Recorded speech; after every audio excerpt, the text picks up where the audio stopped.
Welcome back. We've got BYU in the house. Guys, we got Richie Saunders, AJ DeBonsa, Rob Wright, and Coach Young. So I just had to talk a whole bunch of defense with Coach Hodge. So now all I really want to do is just talk offense with you guys, if you guys are okay with that. Way more exciting. We're way more excited. So we're going to, guys, I'm going to ask you questions. Media's going to ask you questions as well. But I wanted to dive in to the film real quick here and watch this play. So this is actually the opening tip against Queens. And I thought this is one of my favorite actions because for you guys, it's not just about actions. It's also about concepts and how you read everything. So let's go ahead and run it real quick. And right off the tip, when I'm watching BYU, I know it's not one action, the second action, the third action. It's going to be the concepts that you guys actually find and manipulate the defense with. So you have Richie Saunders there. Obviously, we're highlighting him. Okay, go ahead and run it. And you're just coming off that quick pin down of where you're going to pop out. And then that's when everything starts to get going, right, is when you go into the DHO, and then you've got the screen along the baseline, and then that ghost veer action for the pin down for the bucket. Just run it back one more time because, Richie, I want to get your reaction to this real quick, okay? It's going to make it real tough on you. So let's just run it all the way through, and I'm going to freeze at a certain point, but go ahead and run it. And which Coach, by the way, big fan of the ghost flare action, the ghost veer action as much as you can, Kata. So freeze it. You got this pin down here, Richie, where you came off. And my friend, you're wide open. Are you just furious that you didn't get that in the corner? Well, you got to realize Trevor Nell, who's no longer crazy. He's been on the team forever, but he's not anymore. So Trevor Nell coming off a screen like that, I can't be mad about that. You're okay with that? Yeah, you're I'm not good, actually I'm too good, upset? I'm good. Okay, I just wanted to make sure. Trevor told me to actually ask you that. Sure, yes. No, I'm kidding. Guys, thank you for being here. Coach Young, wanted to ask you first right away. When you have a handful of guys returning, including All-American like Richie is yourself, the identification process in the portal, not just from a recruiting standpoint, but how you're assessing, how you're going to build your roster out with your staff. What were those conversations like? Well, one, it was really once AJ decided he wanted to come join up with us, we kind of pushed pause and looked at what did we want the team to look like in its entirety, knowing that he was coming. At that time, we weren't sure what Richie was going to be doing either, so there was some ongoing dialogue there. And then we had obviously a big hole at the point guard position when Yegor decided to go to the NBA. And so in short order, we wanted to make sure we get the point guard situation addressed, which obviously we did with one of the most dynamic guards in the country in Rob Wright. And then when Richie decided he was going to come back, we felt like we wanted to go out and just add even more shooting experience and defense, perimeter defense to our group. And that's kind of, if you look at the moves we made in the portal, that's what we did. Kennard Davis, we went out and got, was a big portal addition for us. I think he's going to be one of the best 3-and-D wings in the country this year. And then the guys we added along with that were kind of in that vein of being able to knock down threes and be able to guard their own man.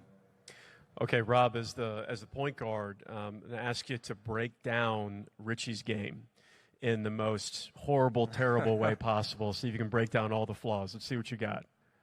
I honestly don't think he had too many flaws. He probably wow, what an answer! What an answer! True point guard right there. That's right.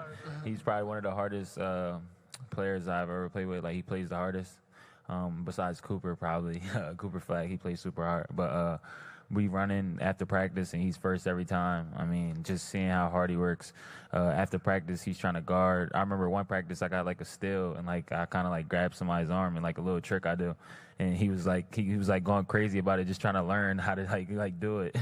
So that just tells a lot about him. I mean, he's just trying to learn and be the best player he could be. I love that. AJ, obviously you have to talk a lot about your game and what you bring in that process, and that's been talked about a lot, but from an X's and O's standpoint, from it's you and me, from hooper to hooper basketball, your game, how it fits in conceptually with BYU's offense. Can you break that down for me? Yeah, I think on the offensive side, I can do a little bit of everything. I think I can score all three levels, but I think my playmaking is one of the more underrated parts of my game. I think I can get to the paint and make decisions. So I think with our offense and our 4-out, one that I think I can get in the paint, throw lobs to Cater or spray out to Richie or Rob for some threes. So we have any questions for the from the media before we continue on? So Richie, take me through when new guys. Let's just stick with Rob and AJ here. You take me through when those pickup games. What are those like when you're having to line up against those two guys? I mean, it's scary for a team that's not with us. But when it has to be broken up, it's, like there's just so much talent. I think especially having the guard is one of the challenges. Which, I mean, that was one of my focuses for the offseason. And so I was always trying to figure out how to guard Rob, and which is a nightmare. But, I was trying. They're just competitive. So, Coach Young, one more time. We've kind of talked a little bit about this, and this is the cool thing, and we don't have to go too down the rabbit hole, but conceptually having action specifically for a player versus conceptually having sets, right? You just got these sets where that's we think college basketball run this play versus putting guys in spots to be successful. Yeah, I mean we do it, and this was just my NBA life. I worked for a lot of good coaches and kind of learned how I would create my own philosophy, and a large part of that is just how the game's broken down in terms of when you actually possess the ball. So for us, we have most of our concepts are baked in when we're playing in transition, whether it's after a make or a miss. When the game stopped, like this play that you just showed, that was the first play of that particular game. So when the game is just completely stopped, I'll call an actual set. When we're playing in flow, we have a conceptually based offense that's read and react. And then as that possession progresses, if we're not scoring, then we try to flow into our concepts, our kind of end of shot clock type concepts. So that's kind of how we break things down. These guys have been great and Richie's been really good at kind of showing these two, kind of how we do that. And, it's definitely a work in progress. I think that's the thing that is challenging with every team here, right? You're piecemealing teams together in a short period of time of guys that haven't really played together. And so that's our focus right now, just trying to get all those concepts and that chemistry flowing so that these guys are just using their instincts to go play and not thinking about what play I'm trying to call.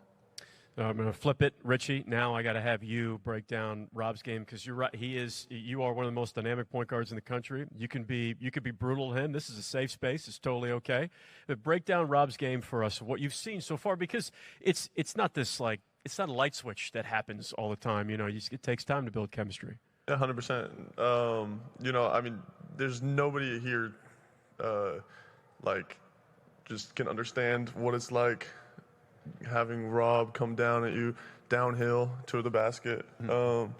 It's seriously one of the most impressive things I've seen, and it's fun to play with. I think it's been cool to see how he's really bought into the way we play, and he gets past his first defender easy. And so it's just seeing him make those reads, and we always talk about playing off of 2 feet, and he's become a 2 feet genius.